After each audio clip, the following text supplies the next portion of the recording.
कल कांग्रेस में यशपाल आर्य की घर वापसी के बाद कांग्रेस के चेहरे खिल गए हैं।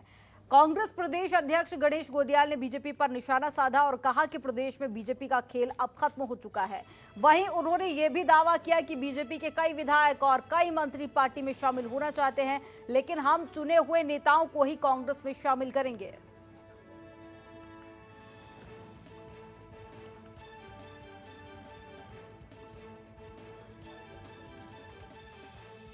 चाहे वो मैं बागी शब्द नहीं कहूँगा, लेकिन विभिन्न लोग जो आज भारतीय जनता पार्टी में पदों पर हैं, विधायक हैं, मंत्री हैं, वो कांग्रेस में आने की इच्छा रखते हैं और बीजेपी के हर जवाब का, बीजेपी के हर प्रहार का मुंहतोड़ जवाब देते हैं। अगर बीजेपी ऐसी कोशिश करेगी, एक कोशिश उन्होंने की जिसका जवाब उन्हें मिल गया और 4 गुना तगड़ा जवाब मिला, और आगे भी अगर ऐसी कोशिश होगी तो उनके लिए तमाम जवाब तैयार हैं। नेता प्रतिपक्ष प्रीतम सिंह ने राज्य सरकार पर जमकर निशाना साधा। प्रीतम सिंह ने कहा कि 4.5 साल में बीजेपी सरकार ने कोई कार्य नहीं किया, यही वजह है कि बीजेपी अब तक 3 मुख्यमंत्री बदल चुकी है। इसके अलावा प्रीतम सिंह ने कहा कि मुख्यमंत्री धामी नाइट वॉचमैन की भूमिका निभा रहे हैं। 100 दिनों में बीजेपी ने लोकायुक्त लाने का वादा किया था, लेकिन अभी तक वादा पूरा नहीं किया गया। बीजेपी के राज में हर वर्ग परेशान है और महंगाई ने आम आदमी की कमर तोड़ कर रख दी है। सरकार हर मोर्चे पर विफल साबित हुई है। प्रीतम सिंह ने कहा कि 2022 में बीजेपी जाएगी और कांग्रेस आएगी।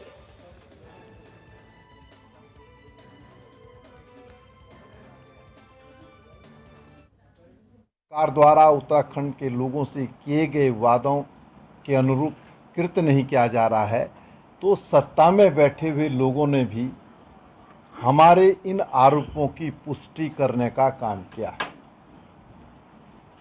कांग्रेस सदन से लेकर सड़क तक जो है सरकार के खिलाफ संघर्ष करती रही और उसकी परिणति ये हुई कि 4 साल में जो पहले मुख्यमंत्री थे उनको हटाने के लिए सरकार बाध्य हुई।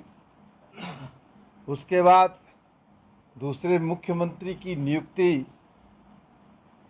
की गई, उनको भी 4 महीने में हटाने का निर्णय सत्ता में बैठे हुए लोगों ने लिया और अब तीसरे मुख्यमंत्री के रूप में जो आए हैं वो नाइट वॉचमैन के रूप से आए हैं। और आप जानते हैं कि क्रिकेट में नाइट वॉचमैन किसको भेजा जाता है? जो सबसे कमज़ोर खिलाड़ी होता है। मसूरी में प्रधानमंत्री गरीब कल्याण अन्न योजना के तहत निःशुल्क राशन बांटा गया। खुद कैबिनेट मंत्री गणेश जोशी ने लाभार्थियों को राशन बांटा। इस मौके पर उन्होंने कहा कि भाजपा की केंद्र और राज्य सरकार संवेदना के साथ काम कर रही है और हर वर्ग का ध्यान रख रही है। उन्होंने कहा कि कोरोना काल में केंद्र के सहयोग से 13,48,000 लोगों को निःशुल्क राशन देने का काम किया गया। साथ ही 10 लाख परिवारों की सहायता भी प्रदेश सरकार ने की। इस दौरान उन्होंने कहा कि कांग्रेस के कई विधायक और कद्दावर नेता भाजपा के संपर्क में हैं और जल्द ही कई कांग्रेसी नेता भाजपा का दामन थाम लेंगे।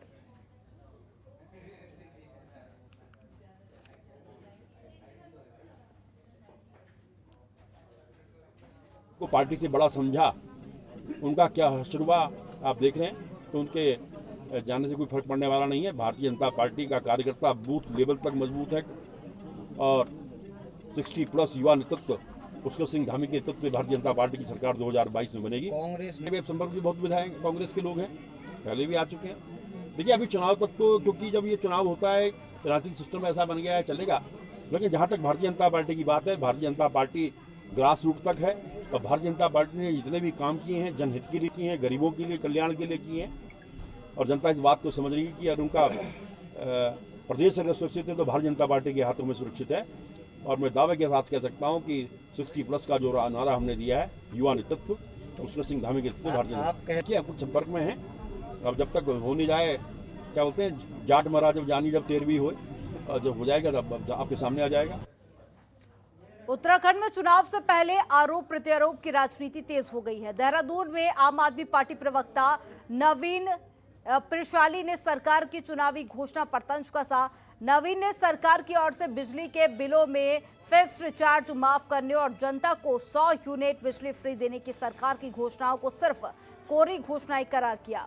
और कहा कि ये सरकार जुल्म करने वाली सरकार है। वहीं उन्होंने सीएम धामी पर भी निशाना साधते हुए कहा कि सीएम ने 26 अगस्त को सदन में घोषणा की थी कि बिजली में फिक्स्ड चार्ज को 3 महीने के लिए माफ किया जाएगा, लेकिन सीएम की ये घोषणा गलत साबित हुई। उपभोक्ताओं के आज भी जो बिल आ रहे हैं उसमें फिक्स्ड चार्ज जोड़कर दिया जा रहा है। ये जनता के साथ अन्याय है।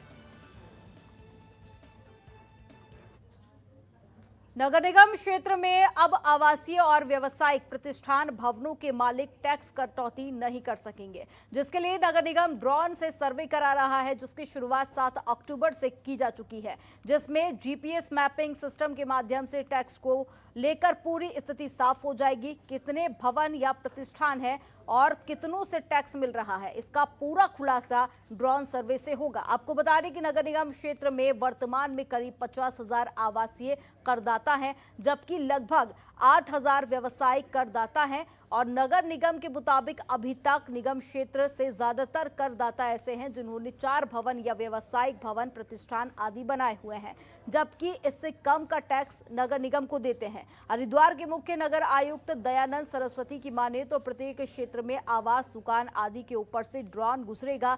इस दौरान जीपीएस मैपिंग के जरिए सभी आवास दुकानों की जानकारी आ जाएगी। ये पूरा सर्वे GIS कंपनी करेगी और सर्वे के आधार पर पूरी रिपोर्ट तैयार कर कंपनी नगर निगम को सौंपेगी, जिसके बाद सभी आवासीय और कमर्शियल भवन दुकानों पर टैक्स लगाने की कार्रवाई होगी।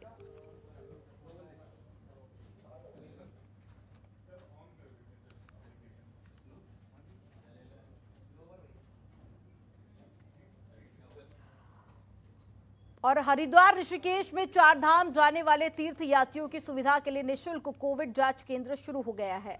हरिद्वार ऋषिकेश 4 धाम बस अड्डा और रेलवे स्टेशन पर आज से निःशुल्क RT-PCR कोविड जांच केंद्र शुरू किए गए हैं।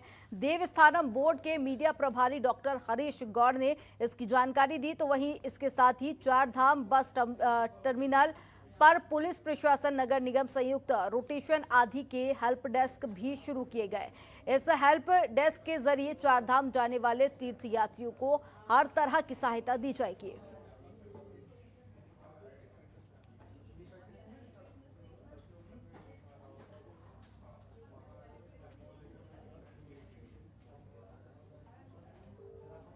और केदारनाथ धाम के अंतिम चरण की यात्रा चल रही है। आपको बता दें कि केदारनाथ यात्रा 5 नवंबर को बंद हो जाएगी, लेकिन आखिरी चरण में दर्शन के लिए भक्तों की संख्या में ज्यादातर बढ़ोतरी हो गई है। और ई पास की बाध्यता समाप्त होने के बाद अब 7,000 से अधिक यात्री हर दिन केदारनाथ धाम पहुंच रहे हैं। बीते 6 दिन के अंदर 20,000 से ज्यादा भक्त बाबा केदार के दर्शन कर चुके हैं। तो वहीं अब दर्शनों के लिए भक्तों को सुबह और शाम के समय लाइन में लगकर दर्शनों के लिए इंतजार भी करना पड़ रहा है।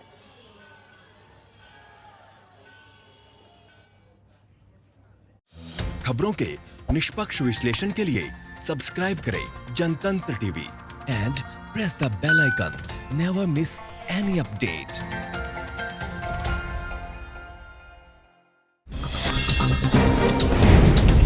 डाउनलोड कीजिए जनतंत्र टीवी ऐप को, जो कि अवेलेबल है गूगल प्ले और ऐप स्टोर पर। अधिक जानकारी के लिए अभी डाउनलोड करें।